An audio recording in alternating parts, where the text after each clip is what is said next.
So for the frog self-pronouns, you would say something like, Frog went to the store and Frog got a new skirt for Frog self. Isn't it so cute? And then for my bug pronouns, you would say something like, Bug's special interest is Monster High. Bug loves talking about it and it always makes Bug really happy. I don't know anything about what you're talking about. Nobody knows what they're talking about. They don't even know what they're talking about. That's the whole point of this exercise we're all being subjected to. All right, so keep this first clip in mind because it's going to be important when I play the second clip in just a minute. And let me read the comment that a person wrote here for our blind subscribers and people sitting way, way, way in the back. Someone commented, wait, can you explain frog/bug pronouns? They seem cool, and if you use them, I will try to as well. Surely you can't be serious. Oh, they're serious. I'm going to show you just how serious they are in 1 second. Anyway, we're back. Thank you guys so much for joining me. I hope you're all having an amazing day. And let's see what other kind of degeneracy we can dig up in the wacky woke world of TikTok. TikTok is degenerate trash. Correct. Everything woke turns to shit, okay? You are correct, sir. Anyway, thank you guys so much for coming back. We're going to dive right into it because in the first clip, you heard the person say frog and bug pronouns, okay? I said that's going to play right into our second clip. So check this out. Roll the film. Of course, all non-binary people are annoying. Would you like to know why?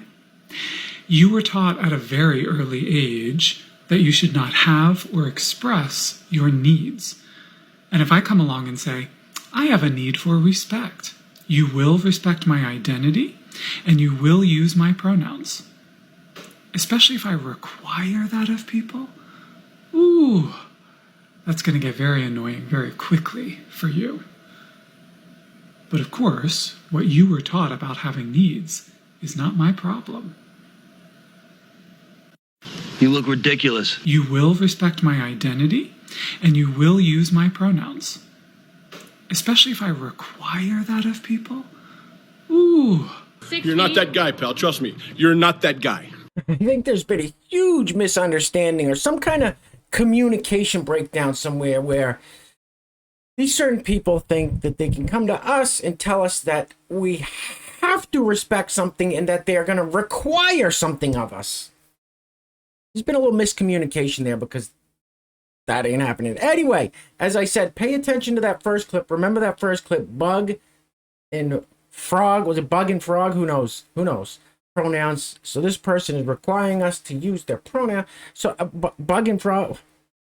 It's a big silly game. It's a big silly game. And you know what? I'm not participating in that game. So let's keep it moving. All right. It's been a minute since we've heard from our good friend Hog Kitty here. So before I roll the clip, I got to give a huge shout out to the sponsor of today's video. Today's video is being brought to us by Jeremy Washington. Jeremy, thank you so much. And I love seeing people that have been in this community watching these videos for, I don't know, the past year or so. Still here, still showing all kinds of love and support. So Jeremy, glad you're sticking around. Glad you're still a member of this amazing community. Greatly appreciate you sponsoring today's video. Now, if you'd like to sponsor the next video and help support the channel, there is a PayPal link in the description box below. I will say your full name as a sponsor of said video unless stated otherwise by you. Let's see what Hog Kitty has to say. Roll the film, please. You know, a lot of women like to call me ugly, but why was I with your man, LaQuisha? Huh? Why was I with your man, Karen?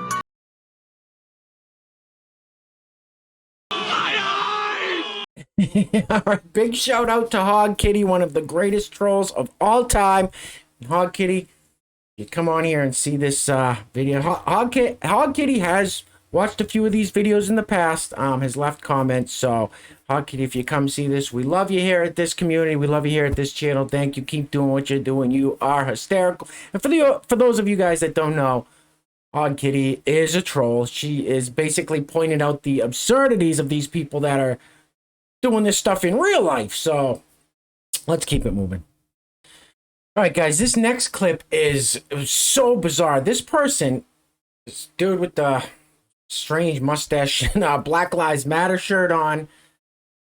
He's a Michigan school employee. And listen to how condescending this guy is and the way he mocks the parents. Now, there's an interesting update to this guy recently, and I'll tell you after. He's been arrested for a little something, and I'll tell you what that is. Now, he wants a certain curriculum. He wants the LB... I'll let him explain it. He wants it taught in schools. Roll the film. I'm a resident townie taxpayer, vaccinated and functioning, graduate of this high school, class of 1999, proud member of the LGBTQ2+. Proud member of the LGBTQIA community and an employee of Mount Pleasant Public Schools. Thank you. I really cannot speak any more eloquently than the people who have spoken before me tonight, but what I can say is that for the last 5 years, I have had the profound privilege of working with your students, with your students, with your students. And I can tell you this, they are hungry for knowledge. They are so hungry for knowledge that despite your words, your wishes, your values, they will learn on their own. So many of your children are hurting, questioning, struggling in this world that we have created.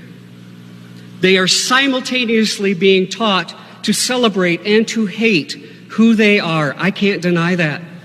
Every day. Ultimately, they will become who they will become with or without us.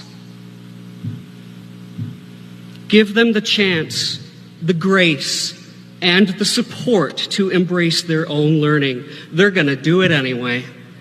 No matter what you say or do, no matter how many candles you light, no matter how many rallies you hold. With liberty and justice for all. Scary, gay, scary, gay, scary, gay. Stop! Oh, what's this? Would you look at that? Oh. That looks like the same guy. Oh, it is him. Video, Michigan. It says for the people that can't see, our blind subscribers and people sitting away in the back. It says video, Michigan school employee who called for LGBT lessons, mocked parents arrested for, yes, the P word. I had to block it out. YouTube has basically destroyed this channel, but whatever whatever's left, I'm not going to give them anything. So if that word might trip up the algorithm and they might take this video down. I don't know. But yeah, the P word, if you engage in terrible things, like acts against young, you guys know. Eric Hroman taunted parents and mocked their values as he lobbied the school board to push his LGBT agenda. Now he's been arrested for the P word. Imagine that. Who would have thunk it? Bad touch, stranger danger. All right, here's another teacher feature. Shocking, I know. This teacher says, you will respect it. You don't have to agree with it. You don't have to politically agree with it. You don't have to agree with it, but you will. No, I won't. All right, so this is the comment. My youngest is going into K. So my youngest is going into kindergarten with atypical pronouns, they, them. So the parent writing this comment is completely... I apologize. I try not to use those types of vulgarities on the channel, but sometimes when a parent is saying, yeah, I'm sending my child to kindergarten, they have they, them pronouns, the kid's already off to a bad start. All right, so they, them. How prepared do you think the average kindergarten teacher will be for that? Roll the film, please.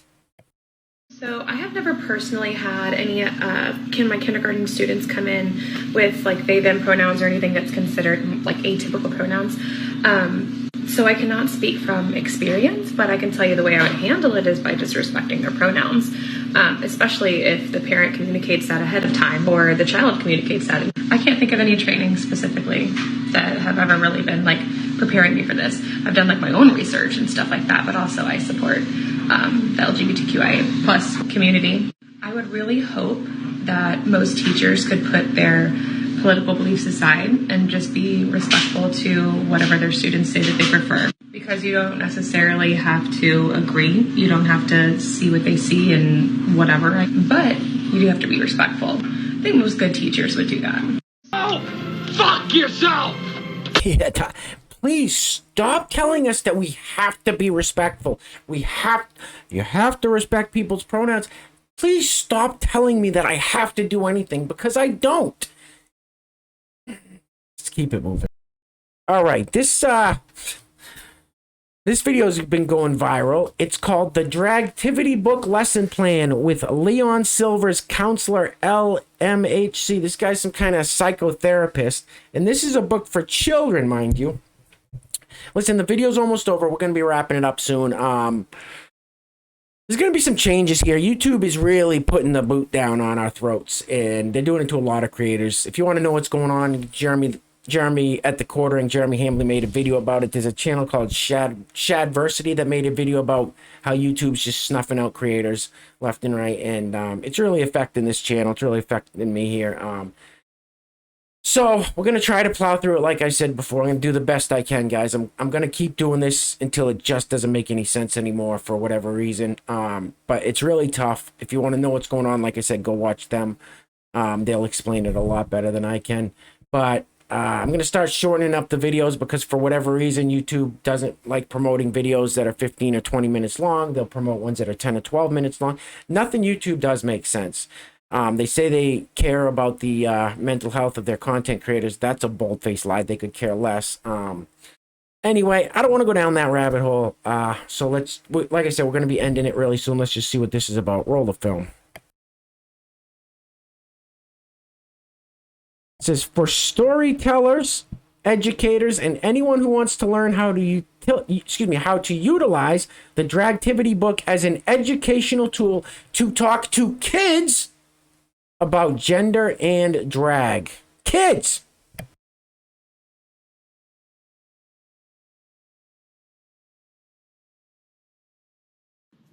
Hi, my name is Leon Silvers. I'm a psychotherapist in New York City, and I also created drag therapy.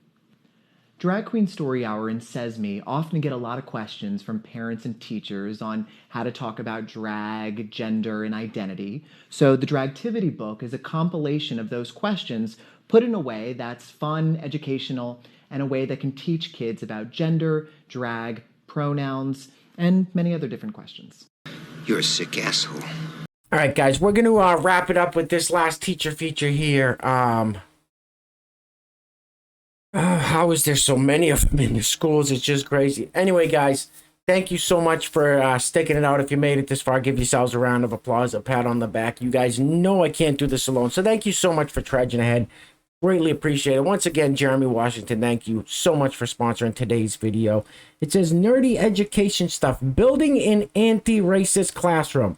I say build an anti-racist classroom deliberately. No one arrives at it as an anti-racist. It is a constant cycle of growth and dismantling racist systems wherever they find them. So basically, anti-racist classroom, we all know, is anti-white. It's just anti-white. That's all it is. It's anti-white.